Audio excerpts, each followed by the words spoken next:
Pati sa atin, Oreo, nakatawa eh. Uy. I know. Patay tayo. Nabubukay ka na. nun. Nabubukay ka na siya. Ano? Ano? Huwag ka kasi masyado howling ng howling.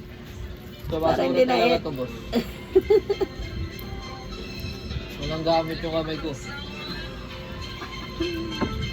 Sabi ko kasi sa'yo, pag umuwi ka, huwag mong ginagamit yan sa asawa mo. Pinababad mo kasi, pre. Huwag mo ibabad. Malambot kasi na pag nakababad. Ikaw talaga ang pulutan. Pucha na yan. Sorry naman. Alam mo, minsan-minsan ka lang umuwi. Gamitin mo yung sandata mo, hindi yung ano mo. Kasing tigasin. Ano, diba? Kasi, pre, siyempre. Asawa ko na yung kakamayan ko pa ba yun? Pagod ka na sa trabaho, pre. Hindi mo na maipasok eh. Hindi na niya kaya yan. Tignan mo naka-video pa. Ay, sorry na. Pas kita tinabi. Sorry. Eh, may angkla. Kahila. Wala na. Diba? Hindi siya makapag-deny ngayon, on video ka. Wala na. Kala ko nga, naka-live ka eh. Gusto mo i-live natin? Wag. Wag. Malaki ang kita ko pag naka-live yan. Tutangin na, issue yan.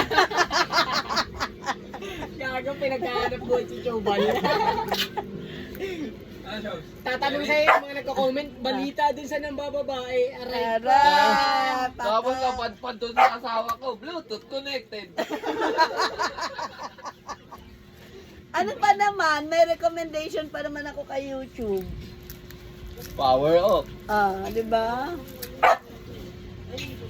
Diba kasi na Ako kasi ano, alam mo, pag gaya niyan, uuwi ka, dapat hindi ka nag-ahawling. Makaka-infect yan pag nababad. Kukulbot talaga yan. Ah. Hindi ko ibababa. Ano to, pinanghauling ko? Napagod nga eh.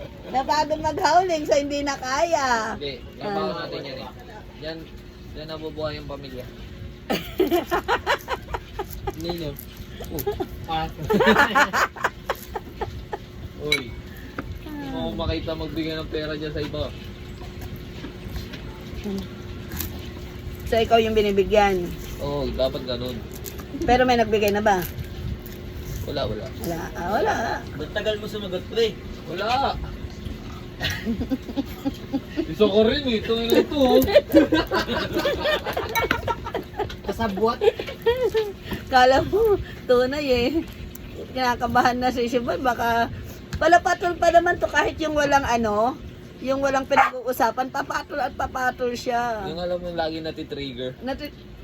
Biruin mo one time, ano siya, wala namang katuturan. Parang biniro lang siya ni Buntis na sabi niya, kasalanan mo talaga yung Shibal, sabi niya.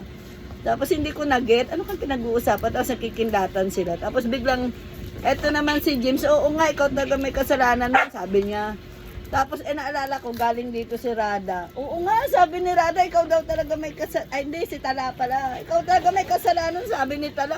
Nagwala na siya, galit na siya. O, nawawala talaga ako ng ganang pagkain, galit na siya. O, Hindi kasi yung ano nun, yung moment na yun, malakas yung ano ng issue ng kalatala.